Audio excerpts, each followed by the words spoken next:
I was sober for 12 years in relapse. I woke up and the first thought that hit me was I wasn't raised to live the way I was living.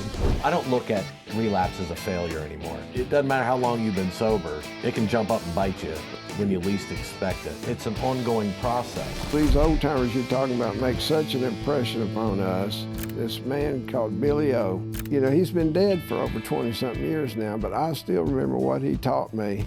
And I can best describe it the way I made amends to my son. He asked me, he said, "Dad, what happened?" I had a burning bush spiritual experience. You start to see things happen that you can't believe you're seeing.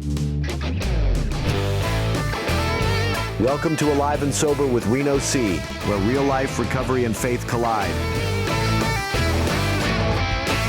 Hey guys, welcome to Alive and Sober with Reno C, where we are basically broken people just trying to help other broken people. Today, I'm talking with a friend of mine, Frank. We have gone to the same recovery place and been in meetings together for years, and he is real jacked up. Like, this guy is a problem. I'm just kidding, buddy. We've been buddies, how long, man? I mean, I've known you for a long time. About 7 years. Yeah, at least. I got to tell you, I got here on a winning streak. I'm not like you. Did you?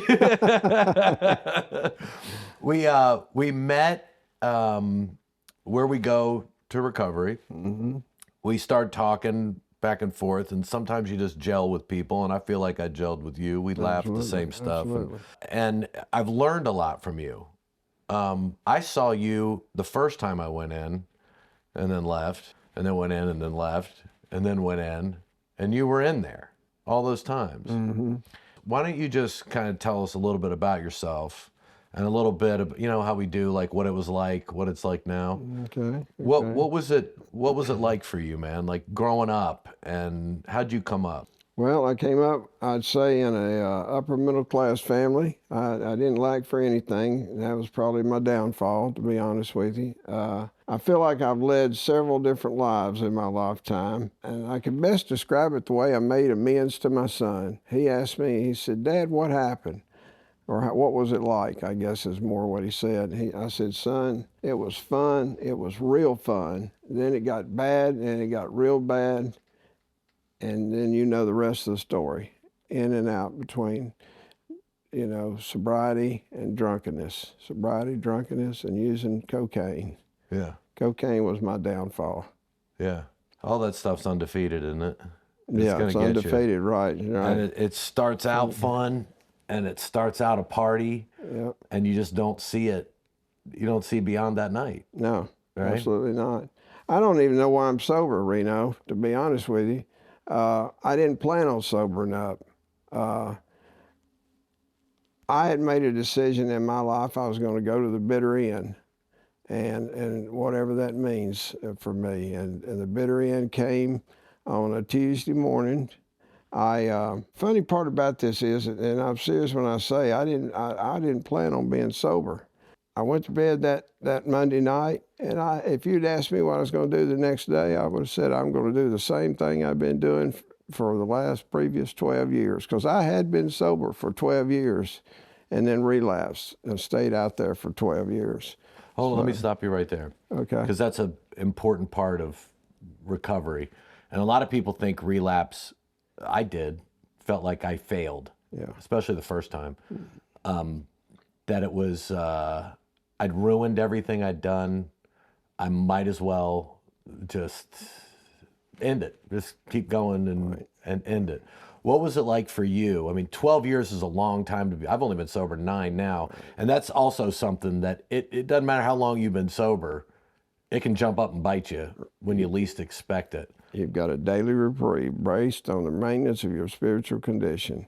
Yeah. And I can tell you, I was sober those 12 years. And I've looked at this backwards and forwards to see what happened. And I had a sponsor who had cancer, and I would go spend time with him every day. I'd redress him. He had a bandage that went around his jaw here. And I quit going to meetings, Reno. I'd spend time with him, and he told me one day, he said, "You know, son, I love the time we spend together, but meetings are necessary." they won't keep you sober, but they're necessary. Yeah. And I said, I know, Bob, I'll go back. I went to one. He died, and I never went back to a meeting. And you know what then I started doing? I quit doing, I should say, I quit praying every day. I'd always pray in the mornings, just as we opened this podcast, and I thanked him at night, and I quit doing that. I went off the deep end. Went through a bad divorce, and I remember I started living vicariously through an old friend of mine, and it was just a matter of time. And the night that I relapsed, I'm not sure if God himself could have stopped me.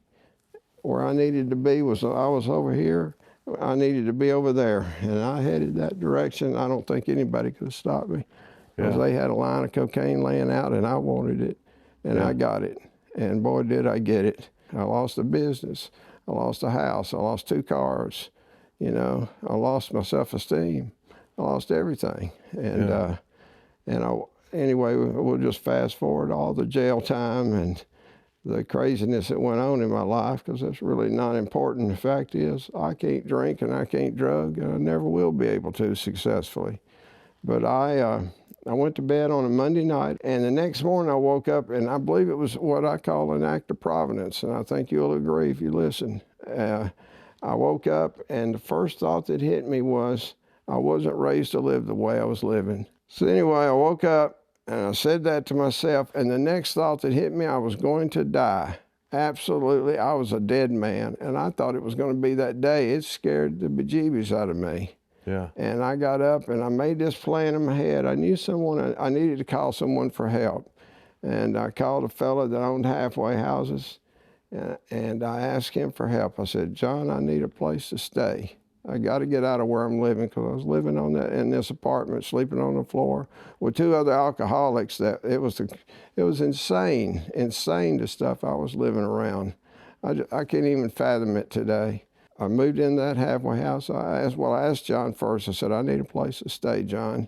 He said, I tell you what, Frank. He says, and I knew him when I was sober all those years. And he said, John, Frank, I'll move you into one today, but you're going to do a few things for me. And I said, what? He said, you're going to go back to meetings. You're going to have to get a sponsor, and you're going to have to work these steps of Alcoholics Anonymous. I said, deal. He moved me in that afternoon. I got a sponsor the next week. And I started working those steps again. And long story short, here we sit. Yeah. You know, 12 years, 7.5 years later.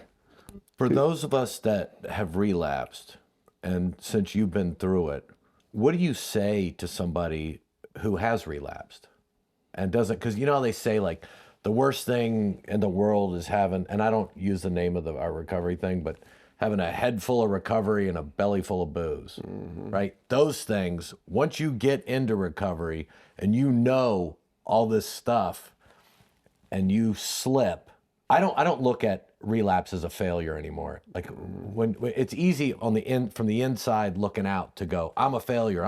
But when I see somebody else do it, I'm like, you're not a failure. Right. You're not at all. It's an ongoing process, right? What would you say to somebody who's relapsed? Like right now, if someone's listened to this and they relapsed, what would you say to them? And go to a meeting is what I would say. Life is not over until it's over. In other words, until you can't get up anymore. Just keep getting back up and keep trying. I'm not saying that I was very good at that, but I can tell you when the chips were down and I knew my butt was on the line, I got busy getting busy. And that's what I say. You know, and if you don't believe it, go drink a little bit. You know, they say that in our book. They do. You know, if you're not convinced, go have a couple drinks. And you know, that ought to convince you. If you can't drink 1 or 2 and then leave it alone, then you may be an alcoholic. Yeah. And I qualify. Yeah. For sure. Me too. I always find it interesting listening to people. You know, when you're going through it and it's you, it always feels different than it does when it's somebody else. Sure. Right? Like it's almost like for some reason we instinctually want to help other people.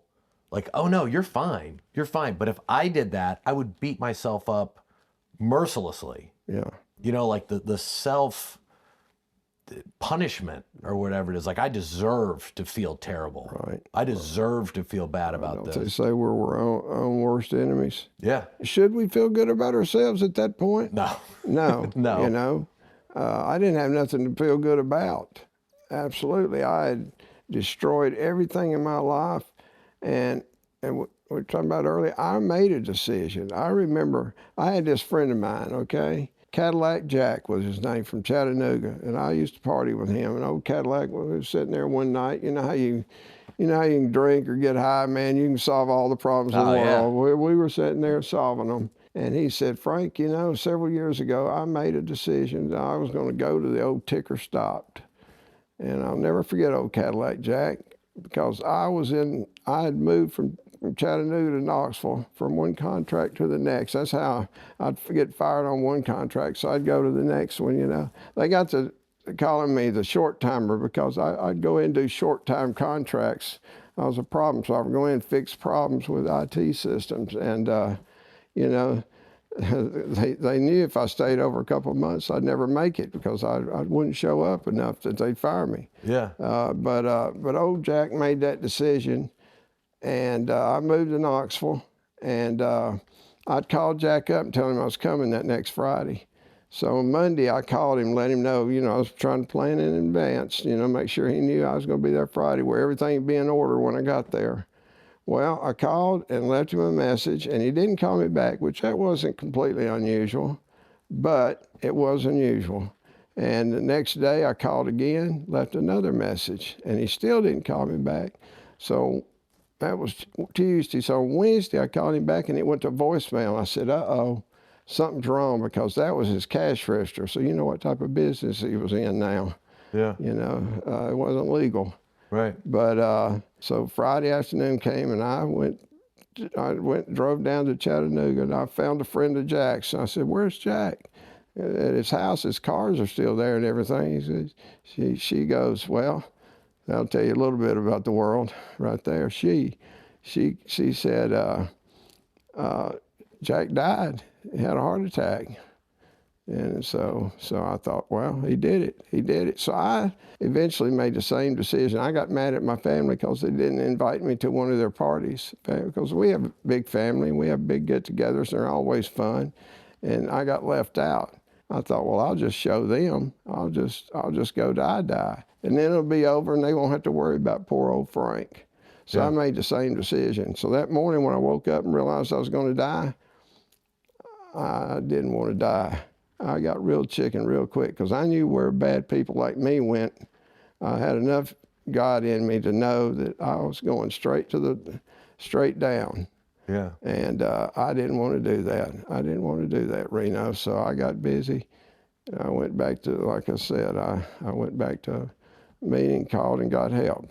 Yeah. And worked out for me. It's a weird thing, and I hate saying this with my son there behind the camera, but I had thoughts that seem so crazy now, but during it, I remember thinking, well, I'm gonna die soon.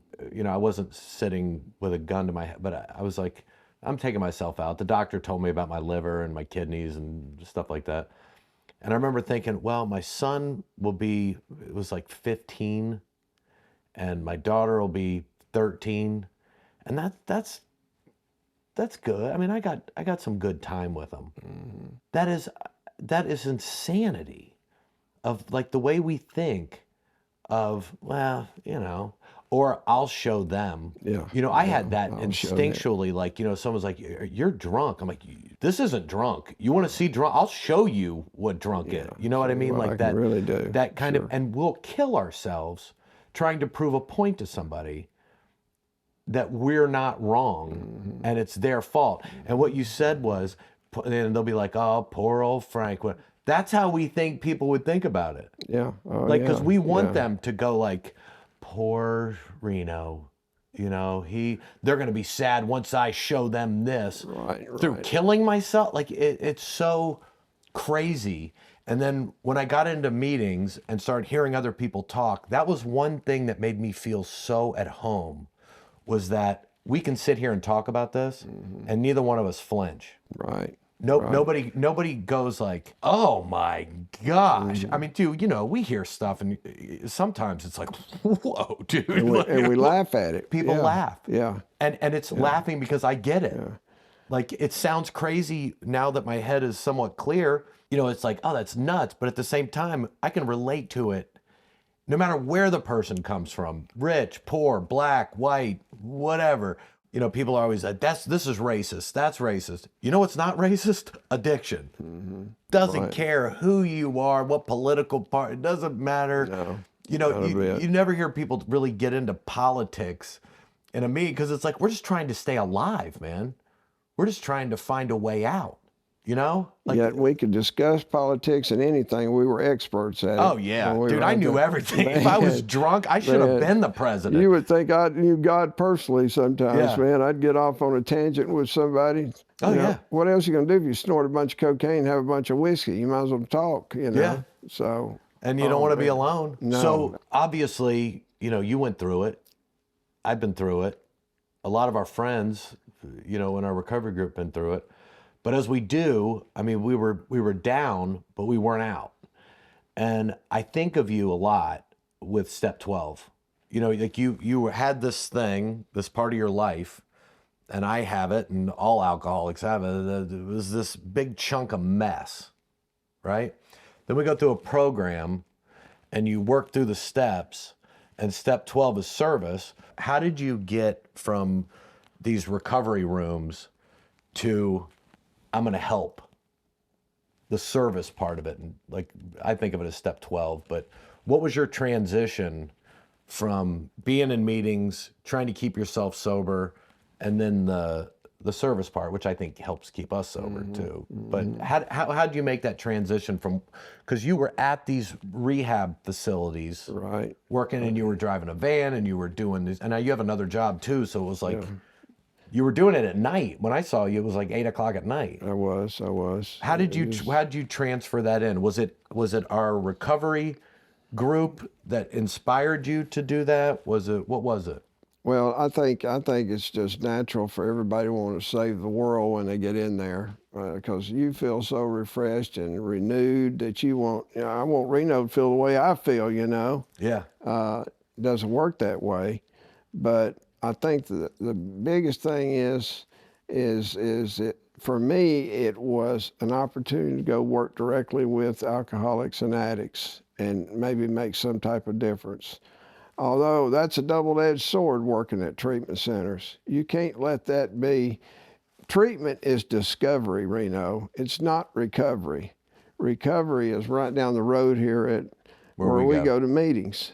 And they're all over the United States. Wherever there's a meeting, that's recovery. These treatment centers, now, you don't want to get me started because I saw some things that I wish I hadn't seen at the treatment center too. But they're strictly discovery, and they serve their purpose. People come in, they get introduced to AA, they meet some people, so it's not a bad thing, But I think for the Monday, it's a money-making machine. Yeah. So I won't go there. No, it's okay. I mean, a lot of people go and it works. And a lot of people go and it doesn't work and it doesn't. We only have our own experiences, right? Right. So for me, and I was just talking to someone about this, I need the grittiness. I need the down-to-earth people who are open and honest and really striving for it. Because it seems like, especially, and I'm speaking specifically of our group, sometimes it's docile, like people are like, this and that and that. Sometimes somebody's uplifting and somebody's this, somebody's that. But it does feel like a community. And I love it because I can look back and see myself at all these different stages. Like I can see myself going into the first meeting, crying in the parking lot, shaking still feeling like I was going to throw up. Right?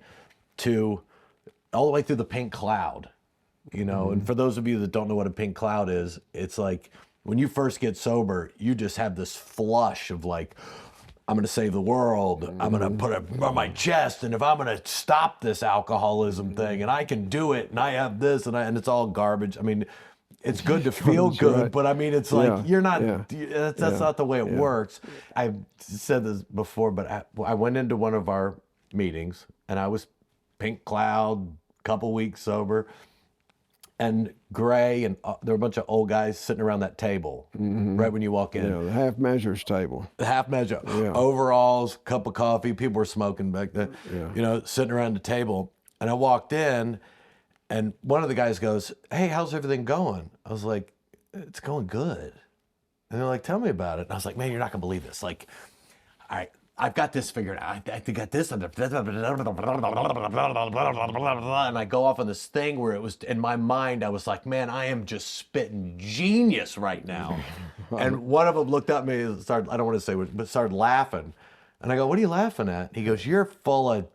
And I'm like, "What?" And he's like, "You're going to end up back out, and then you'll have to come back. We'll see it around whatever." And I'm like, "What are you?"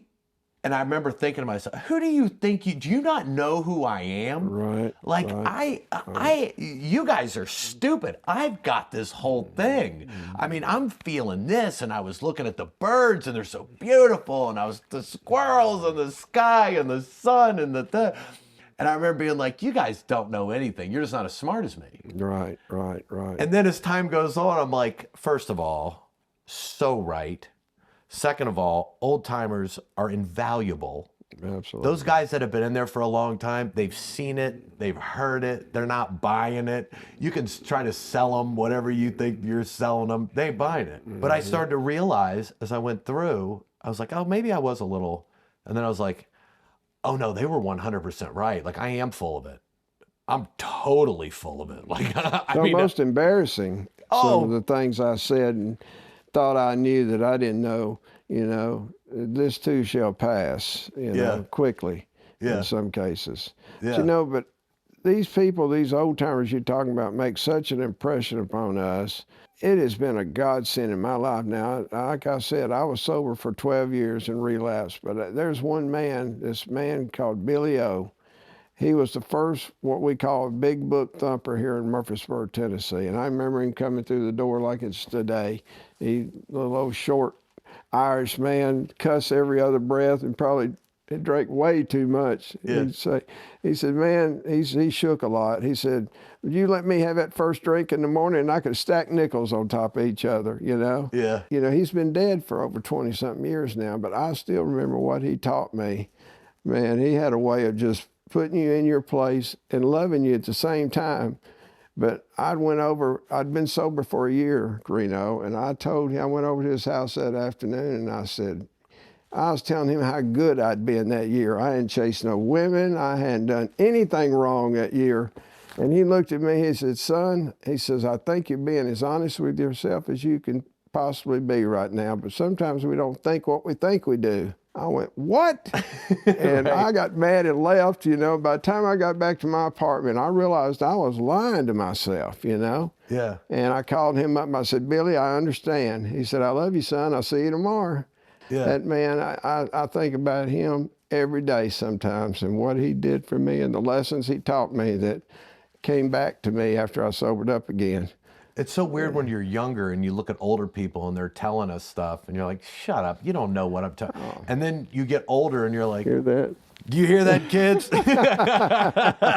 That's my son. Goes for all of you. Yeah, it's like, it's weird because you look at them and you go, when you're younger, you're like, that guy doesn't know what he's talking about. You think they're stupid. When you're 15, you think you know everything. Yeah. When you're 20, oh, you do know everything. Absolutely. Then you're 30 and you're like, maybe I don't really know everything. Then you're 40 and you're like, I don't know anything. And then you're 50 and you're like, and neither does anybody. Mm-hmm. All those things we're so firm in. But you were talking about there was a divine feeling in an instance that happened when you woke up in the morning. I believe that morning that it was an act of providence because I've not had the first desire to drink or do a drug since that morning. It was just taken away from me because like I said, when I went to bed on Monday night, I planned on doing the same thing I'd been doing every day for almost 12 years after relapsing. I didn't have any reason to change. And I had plenty of reasons, I just couldn't see them. Right. But I had no intention of sobering up the next day. but it was taken away. I've not had the first inkling since then. Now, I didn't stop there. I went and worked those steps because after relapsing after 12 years, I know sobriety can be fleeting at best. You know, what we have is a daily reprieve, and I believe that with all my heart today. So when I get up in the mornings and I pray. What do you pray for? Is it determined matter with what day it is and what's going on? Well, I pray just as, I'll tell you something else Billy helped me do. When I got into AA the first time, I thought I had neatly evaded the God thing. You know, I left church when I was a senior in high school, and I never went back. Yeah. If you caught me in a church, it was because there was a wedding and they had an open bar afterwards. Right. You know, that's just the way it was. And I forgot the question. No, that's all right. Neither one of us have many brain cells left. Right. The act of providence. Act of providence. But I believe I was struck sober that day. Yeah. I really do. Yeah. And that's exactly why I don't go hardly any days without going to at least a meeting. But that's become my life now. I need that every day of my life because it's just a good way for me to get started, you know. And I ask God every day. Oh, well, I was going to tell you, Billy, I thought I had neatly evaded the God thing. So when I got to AA the first time, I hadn't been in church in so long or prayed in so long, besides God get me out of this jail or out of this trouble. On page 86, 87, 88 in the big book, Alcoholics Anonymous, it tells you how to pray in the mornings, how to go about your day. And Billy drilled that in my head, and that's what I still do to this day. Now, I get a little more fancy now. I ask, like the Bible says, I ask for proper discernment and wisdom of your will for me today, God. You know? Proper discernment. Yeah. What does that mean to you? Proper thinking. You know, a spiritual experience, the simplest definition I've ever heard I love, it's a rearrangement of your thinking and your actions. And to me, proper discernment is my thinking and my actions every day. And that's also repentance, is changing your thinking and turning away. Yes. And going, you know, there's all the little recovery phrases and things. But my wife uses the word intentional a lot. Ooh, intentionality. I love that word. Yeah. Yes. What are you intentionally praying for? As opposed to, bleh, you know, give me this and I need a new truck and, you know, like, But it's praying for something as opposed to, you know, like I used to do. God, you know, don't let me drink tomorrow. You know, I don't want to drink tomorrow, you know, while I'm drunk. As opposed to that, you know, it's pulled out of the serenity prayer and all different kinds of things, whatever I've filled my brain with. But it's like, give me wisdom, and I'm accepting your will to be done. Right. You know, I'm mushing them all together, but you know what I mean? Like on your time. I had a friend of mine pray one time. We were praying about a movie that we wanted to do together. And it was taking investments. And he prayed while we were praying. He goes, God, if this isn't right, get out ahead of me and stop this. Right? It ended up not working out. And looking back at it now, it shouldn't have. Right? That's being intentional. I'm asking God for something specific. If this isn't your will, knock us off the track, man, because we don't know what we're doing. Yeah, exactly. Right? Exactly. We're throwing haymakers and stuff like that, and if it's not right. And I find that when you do that, it ends up being better. You just have to live long enough to be able to look back at it and go, and thank God for that. Thank God for that. Yeah, unanswered prayers, Garth Brooks deal with it. You know, like. But I think intentionality too is like, I intentionally go to church now. I mean, now I won't be there tomorrow because they've already closed church, but I'm there every Saturday at 4 o'clock. Yeah. And if lots of times, if I like it, the service that much, I'll go back to Sunday service, you know. Yeah. There's probably a lot of people, if they hear this, they'll roll over in their grave when they hear me say that, but that's the God honest truth. I couldn't tell you how many times in the last few years that I've went to church on Saturday and turned around and got up Sunday morning and went to church again to hear the same service. Yeah. He talks about intentionally doing things. I'm a member of a small group now. My job is to try to grow as best I can towards this God of my understanding, which I call Jesus. Yeah. The Trinity, whatever you want to get. You don't really get into details, you know. Yeah. Intentionally doing things to be a better person, be a better Christian, you know. I wish I could make myself read more of the Bible and study it more. but I don't. I've got good intentions, Right. but that's about it, you know? Yeah. I just think that without God, we ain't getting through this. No. I mean, we're not. And when I fell, or slipped, relapsed, whatever, I'm like you. I wasn't intentionally focused on it. I was focused on my next drink or whatever I wanted to do, or get this and get that and get that. Yeah, So it can spin out on you real quick. And it's like you said, I don't go every day. When I'm home, I go as much as I can. And the days that I wake up and go, no way, Right. the first thought I have now is, you need to go. Yeah. Then when I get in there, something happens that has exactly to do with what I'm having a problem with. It's almost magical. I don't know if we're all in kind of the same boat, so mathematically one of us would have a problem that would be similar, but sometimes they're so right on that it just feels like a God thing. It's like, there's no way I walked in here today with this on my mind. I didn't want to come. I came in and that just explained it to me, and now I'm ready to take the day on. Right. You know? Oh, I get it. And I'm fortunate. I mean, I'm retired. AA and helping others has become a big part of my life now. Sure as hell, excuse me, sitting in church saying that. But anyway, it's sure better than where I used to be. Yeah. You know, I used to sit in a crack house telling everybody how good I was and how rich I was for years till I snorted it all up my nose, you know. So everything's better than it used to be. And you mentioned something about the 12 step earlier. To me, there's no better feeling than working with somebody else and you see that light bulb go off, you know. Yeah. And I've been very blessed to have a couple of people I've worked with. I've watched that light bulb go off, you know, and that makes my bulb burn a little brighter, I think, too. Dude, I'm with you. And when you lose somebody, it's brutal. Yeah, But at the same time, you got to stay focused on what it is. I mean, we know that getting into it. Like, the further you get in, you're going to lose people. Yeah. And you don't have to be one of them, by the way. Right. But there's a connection, and because you've had the feelings that they're having, you know, like when you're talking to them, and it's like, well, I get hung up on the God thing.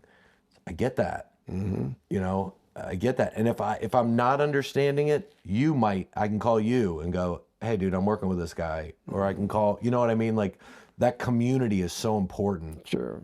Somebody's probably went through the same thing you're going through that day. Just what you said earlier about walking in, the chances of it happening are great, you know, when you got 30 other people there that are on the same path as you. Yeah. Well, I remember before they came up with WebEx and remote access, we used to have to go in the office, and we used to have engineering meetings every Monday morning. And I got more out of that one meeting than I did anything else all week, because I got to share problems I was having with other like-minded people that sometimes they had answers, sometimes they didn't, but they'd say, try this. If that doesn't work, go try this, you know.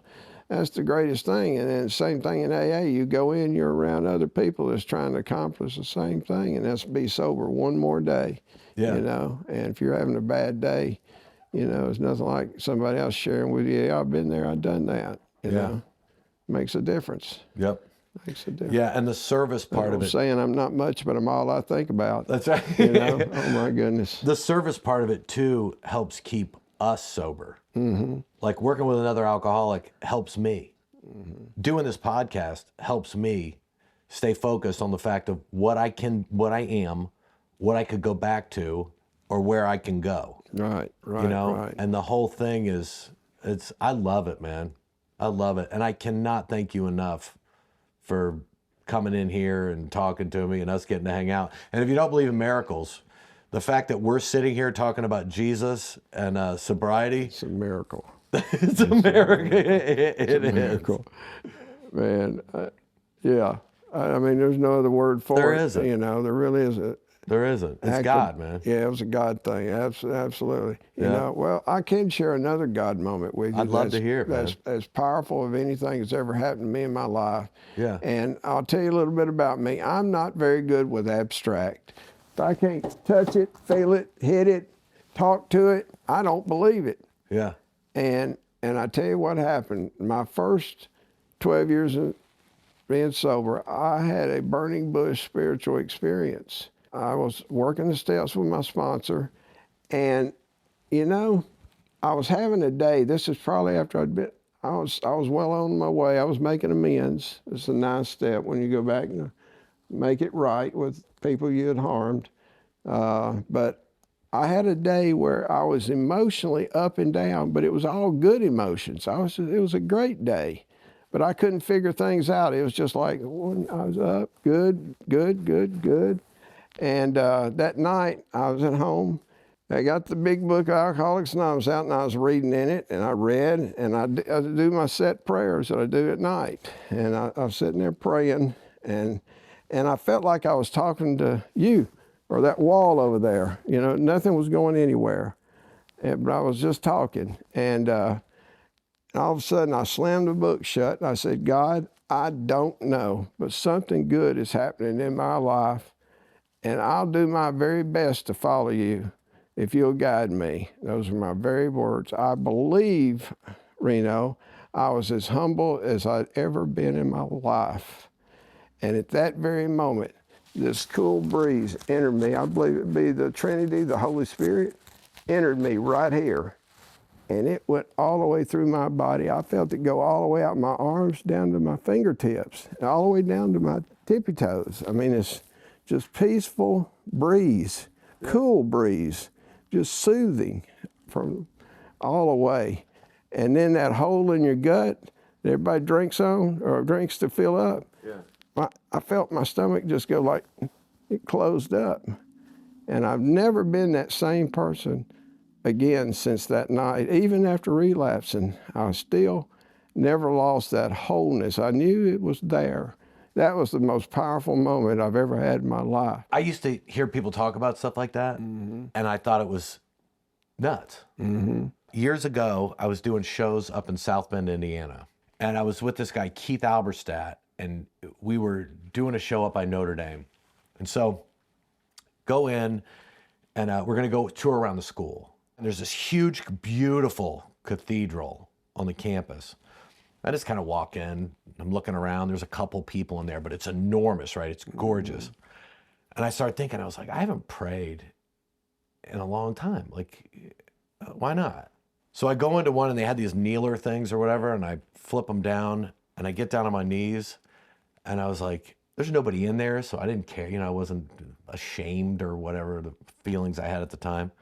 I get on my knees, and I was like, dear God, and I just had this whoosh, like it felt cold. And I had this overwhelming feeling like, Reno, you've got to stop drinking and partying. You're going to destroy your life. You need to end it now. Stop now. And because I was ashamed and embarrassed, I never told anybody. I was like, I'm not going to tell anybody. They're going to think I'm crazy, or they're going to judge me, or they're going to point at me and laugh and be like, religious freaks, made up, something's wrong with your brain. But when we have those moments, hold on to them. Oh, it's powerful, powerful. Hold on to them. I remember you telling this story before, either, I think I shared either it. after the meeting or at a meeting one time. But what I say is, we weren't ready, Reno. We weren't ready to be receptive, you know. I mean, I really believe that, you know, God knew me. He knew that since I couldn't touch God and physically put my hands around him, he touched me. I really believe that, and I think the same thing. Even though you didn't sober up just then, you remember that now. You Dude, I remember that. That means a like lot it was to you yesterday. now. Yeah. But when you get those God winks, you got to hold on to them. Right. You got to listen. Yeah. You got to. And I also found this, that after I got sober, I see them all the time. All these things that I never paid attention to. Right. I didn't look at the sky. I could tell you how many pieces of gum are on the ground because I was always looking down. I didn't look up and go, what a beautiful day. Right. Look at the thing. And that openness and that being broken down to being so humbled, when you start coming out of that and you start noticing these things, and it's like life really, I don't want to sound like George Bailey, but it's a wonderful life. Like there's so much to be thankful for that's so easy to forget about. But you start seeing things happen in other people's lives. I love when someone comes up to me and tells me something. They're like, look, man, am I nuts? But I felt like God was really in me, talking to me, moving me through this thing. And if you'd have asked me 10 years ago, I'd have been like, you are out of your mind. What are you, some kind of freak? Are you on acid? Yeah, dude, you got some bad shrooms. Just chill out. Wrong. You got any more of them? Yeah. Do you have Pink Floyd? Just sit in your car and chill out for 3 hours. My goodness. But it's such a cool thing to be open and watch God work in other people's lives. And I always think, when people are like, well, why'd God do miracles a long time ago and he didn't? You got to look for him, one, but the fact that you and I are having this conversation instead of another conversation on the other side, in and of itself is a miracle. I know I couldn't stop. Right. I knew. I tried it by myself. I had people yelling at me, telling me to stop. I had people going, don't you care enough? And I'm like, well, I do, but not that, all that stuff. But once that gets cleared out, you get all your gunk out, you clean up your messes, you put a little bow on it, you keep constantly working at it, you start to see things happen that you can't believe you're seeing. Right. And someone new coming in, and you see him one way, and then you see him 6 months later, and you're like, dude. Yeah, who are you? Yeah. You're not even the changed. same guy. And I'm not talking about looks or anything, even though that changes too. But I'm talking about your soul, who you are as a person. Now you're sharing. You're talking about what happened, where you've been, your problems, where you are now. And you can see their demeanor change. 100%. I mean, I'll tell you, I was working with a fellow one time. We was a fellow kayaker, and we went way back. He was doing a fifth step with me. That's where you admit to another human being the exact nature of all your wrongs. And so, sometimes it takes some people longer than others, But anyway, this fella was doing his fifth step, and it was very good, very thorough. But there was something I could tell that was just not right. And he got down to the bitter end. He goes, okay, Frank. He says, I got one more thing to tell you. And he says, I'm warning you, if you tell anybody, he says, I'll kill you. And I still believe him to this day that he would kill me if I told y'all what he said. But he told me, and I looked at him, I said, I understand. I said, I never did that, but I said there was times, if the opportunity had been there, I may have done it. Yeah. Whatever I said and whatever, but it was more was what he said telling me that, but I watched his whole demeanor change. I mean, it's just like he became a new person right there in front of me. Yeah, I mean, it's almost like wrinkles disappeared, and I was like, wow. You're so scared to let it out, and then you do, and there's like yes. Oh, wow. Especially, and most importantly, with someone who understands what it is and understands the steps and understands this is a time for them to do this. And it's a comfortable landing place. Right. I'm not judging you, man. Yeah. I'm not judging you. The whole process is you getting it out. That's why an alcoholic with another alcoholic, or men with men and women with women, because everybody's got their stuff, Yeah. And the big book, I keep referring to that big book, y'all, but I believe in that book, and the next step for me was the Bible. But the big book says we think this way of living would be good for others. Yeah. It's just a 12 steps of a way to live your life, a better life, And that book is basically based off of the Bible. Oh, absolutely. And faith without works is dead. Isn't that Mark or John? Oh, dude, you can't get me in on that. I know the stories. I'm throwing balloons against the wall or something, hoping something will stick, I mean, I'm sitting there like, Exodus. Speaking of Exodus, let's wrap this up. Dude, there you go. I love talking. Yeah, we would talk all the time, but I can't tell you how much I appreciate you coming on here and being open and honest. And we've covered a whole bunch of different subjects and just had a normal conversation. And well, I hope I've said something halfway decent I know and smart you did. and helping others. Absolutely you did. And you helped me so much, especially early on when I'd go in and I didn't understand sharing and things like that. And you always speak. And it means a lot when you, someone's about to talk and you go, okay, I'm going to get some knowledge here. And you're one of those people all right, I'm gonna focus on this one because thank you. it's Thank got you. some Thank you. it's got some bite in it and some juice in it. It's good. It's just my story. It is, and that's all we have. Yeah, that's all we got. That's all we That's have. right. Well, I appreciate you asking me. Dude, of I mean, what course. else would I be doing but having a drink right now? You know, so, might as well be here. It's just a solo cup. That's right. I keep hearing that song in my head. It's Diet Coke, you narcs. Oh, we like cutting up like that, y'all. It's Oh, all man. good.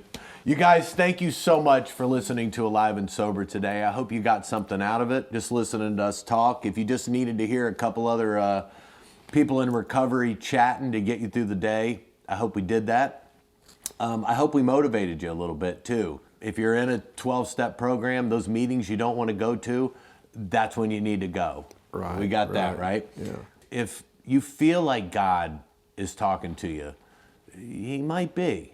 And from this drunk, listen, because he can talk to you and you can think you're nuts and crazy or it's stupid or, you know, whatever, you have fear and whatever else built up inside you.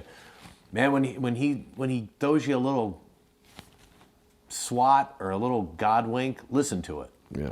Well, there's a saying that says, if it's got a name, someone else has done it.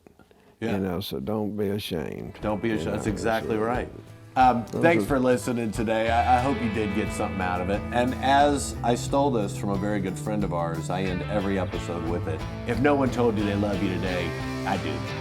Thanks, y'all.